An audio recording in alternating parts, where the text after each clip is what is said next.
The movie opens with children screaming excitedly and playing in a park. Nearby, a particular little girl called Charlotte was seen sitting, looking all gloomy and lonely. Her friend tried to persuade her to join them at the table, but she refused, saying she isn't wanted. Her friend succeeded in getting her from sitting on the floor, but while at the table, she still looked sad. While looking around, she saw a large robot Teddy animatronics taking a boy into a room, and she ran to an adult for help, but he sent her away, asking her to tell her parent instead. She ran to several adults, but they all shooed her away. So she decided to go save the little boy herself. There she saw him in a dark room lying on the ground and carried him for safety, but what she didn't know was that the robot saw her and followed her with a knife. She managed to come out and screamed with the boy in her hands to get the attention of everyone. The child woke up and ran to his mom, but Charlotte slumped immediately, and everyone discovered that she was stabbed in her back. Immediately, the stage lights came on, and the center of the stage opened, swallowing Charlotte's body. After a while, a puppet came up the stage, frocked the center, holding Charlotte's lifeless body. 20 years after the tragic incident, a young lady named Vanessa Shelley was woken up by a call from someone named Mike. He wanted to find out if they were still going out for dinner. She confirmed that she would show up, and just then, Mike got distracted by his sister Abby, as she teased him while preparing for school. There she met Mike's friend, Jeremiah, at the door, greeted him with their friendship handshake, and headed for the school bus. Jeremiah also teased Mike about going on a date with Vanessa while helping him paint. In the school bus, Abby narrates the famous Teddy serial killer who hunt little kids years ago. None of her friends believed her. They all called her crazy. Abby walked with her friend Christopher and asked him curiously if he believed her story. He assured her that he believed her, and this made Charlotte really happy. In their classroom teacher, Mr. Berv, gladly informed them that their robot presentation at the science fair is coming up on Saturday. He threatened that if they didn't attend the science fair, they would all fail. Abby was having troubles with her robot, and the teacher scolded and spoke to her in a condescending manner. He tried persuading her to leave the robot class. He canceled her name on the participation list and left.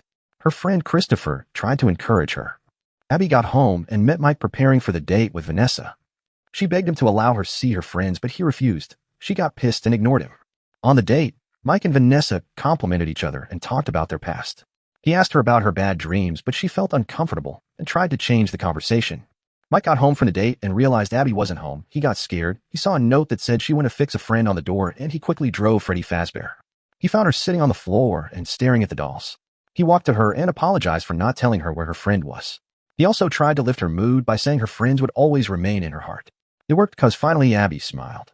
He jokingly showed her some dollar to choose from, but she saw a Faz Talker laying on the floor and picked it. Immediately they left. Some young teens arrived at the same Freddy Fazbear to make a video of the place. While making a video, they were startled by a man called Michael. He introduced himself and told them he would be their tour guide. They began their tour even though the whole place looked creepy. Michael showed them different places at Freddy's. He also showed them 3 large robot dolls, which he introduced as Freddy, Bonnie, and Chica. Lisa started hearing sounds, but Michael shoved it and said it was her imagination. Lisa kept walking into a dark room with a music box playing a song. Individually, they all went into separate scary places and were all attacked. Michael obviously set them up. He went to where Lisa was and saw she was possessed by the demon in the robot that attacked her. She pursued Michael till he got out. When he got out, he smiled and said, "Welcome back, Charlotte." The next day, Abby, who was still having troubles with her robot practical, decided to talk to her friends from the Faz Talker, while Mike watched her from afar. Vanessa tried distracting herself from her bad dreams by working out on a treadmill, but it just wasn't working, so she ran out for fresh air. She decided to face her fear and confront her dad, who has always wanted to put her in one of the evil puppets. Her dad started walking towards her, and she ran towards the door shouting in fear, but the door was locked. Her father pursued her with a knife, but she ran into a room, but he still caught up with her. She ran, then took a gun and shot at him. He fell, and immediately she regained consciousness. Abby is woken by a sound from the Faz Talker. It was a message from her friend Chica. He asked her to help him and decided to show her the first Freddy's Pizza branch. She rode her bicycle in joy and without the knowledge of her brother Mike. When she got to the location, Abby is welcomed by Chica. The next day, Vanessa decided to visit Mike in his home, but she walked into Abby's room and saw Faz Talker. When she tried to pick it up, Abby startled her. Abby showed Vanessa her finished robot practical and told her Chica and animatronics helped. They were interrupted by Mike, who was making breakfast. Vanessa pulled Mike aside to have a conversation about what Abby told her, but Mike refused to even listen to her. He said Abby was just a kid. He wouldn't want to hurt her again with those memories. He also said he would love to focus on fixing his family, including Vanessa, but she wasn't having it, so she left. The next day, Mike drove Abby to her science fair competition and assuring her that he would be back on time for her. Vanessa is seen in the old Freddy's Pizza branch, trying to make some investigations. Vanessa acknowledged that she knows Charlotte's spirit lives in the facility to hurt people the way they hurt her. Charlotte confronts Vanessa for leaving her spirit trapped with other animatronics and threatened that she stays out of her way. She promised that she would find a way to remove the barrel that is preventing them from escaping. When Vanessa refused, she was attacked by Lisa.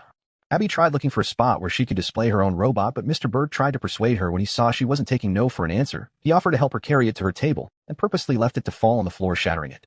Abby ran out to the old Freddy's pizza facility in tears. She told Chica how her teacher smashed her project, and Chica offered to be her science project, but in return Abby would have to do something in return. They needed her to help them deactivate the barrier by entering a secret code. In another room, Vanessa is seen struggling with Lisa. They pressured her into releasing the secret code or Abby dies. She had to give them the code. They were now free, and now Chica decided to fulfill her promise and help her with her project. Mike goes to visit Charlotte's father. He felt sorry for him and tried to console him. Although Charlotte's father believed his daughter was murdered, and it was not an accident. Just then, in the newspaper, Mike saw a picture of Charlotte and other kids in the first Freddy's Pizza branch. He realized this was the place Vanessa was warning him about. Quickly, he called the school to find out about Abby, but they told him that she left. He immediately drove to the old Freddy branch and broke into the building. Inside a room, he found several puppets, but what he didn't know was Lisa's body was also there.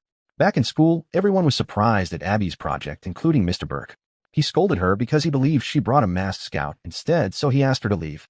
He was preparing to leave his office when he heard a strange sound from the hallway. It was Chica who immediately attacked him. His arrogant behavior led to his death.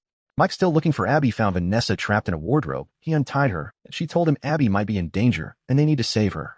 The main exit was blocked, so they decided to follow another way. Unfortunately, Mike fell into the pool, but was rescued by Vanessa before he was killed. In the control room, Mike persuaded Vanessa to go save the other while he tried to deactivate the connections. At the science fair, Abby is given an award of the best science project. But back at the control room, Mike was able to get the life locations of the animatronics, but he tampered with the connections which made the system an activated prototype, making all puppets come to life. Vanessa tried going to rescue those in danger, but was attacked by one of the puppets, which led to her car crashing. Vanessa struggled with a puppet and managed to escape. In a nearby home, one of the animatronics tried attacking one of parents who ignored Charlotte at the beginning when she cried for help, but luckily Vanessa got there in time and crashed into it with her car. Mike, still in the control room, got attacked by one of the animatronics, but he quickly used a mask to cover his face, preventing it from recognizing him. Meanwhile, the other animatronics kept going around trying to eliminate other parents, but Mike was able to stop them just in time. He called Vanessa to share the good news, but he saw one more active heading to his house. He rushed out, but what he didn't know was the signal came back on, putting Abby to danger. So Mike went back to the facility to plead with the puppet Abby's friends for help. Vanessa's car broke down while trying to save Abby, but luckily she saw Jeremiah, Mike's friend, who gave her a lift. Vanessa heard her name and headed straight to Abby's room, only to find out that Abby had already been possessed by Charlotte. She pursued Vanessa creepily. Just when she was about to attack her, Mike arrived in time with a music box given by Charlotte's father to put her to sleep. Finally, Abby was saved, but unfortunately the other puppets returned to attack them. Suddenly the light tuned on, and it Michael. So apparently Michael is Vanessa's brother. He said he was going to continue his wicked father's legacy and told them that half of the town would be dead by morning. Vanessa tried to talk her brother out of it, but Michael wasn't having it. He ordered the animatronics to destroy them. Suddenly something happened. The real puppet, which was Abby's friends, attacked the other animatronics, including Chica. When Michael tried escaping, he was knocked down by Jeremiah's car. All the animatronics started getting weak because they left Freddy's. Apparently their strength is gotten from Freddy's. Abby began to cry, but a little boy appeared to assure Mike that they can finally rest and go to heaven. Immediately, Mike took Abby away from Vanessa, saying he can't trust her anymore, and told her to stay away from them. Sadly, one of the spirit attacked and possessed Vanessa. The movie then came to an end. Kindly subscribe for more horror recap like this. Thank you for watching and goodbye.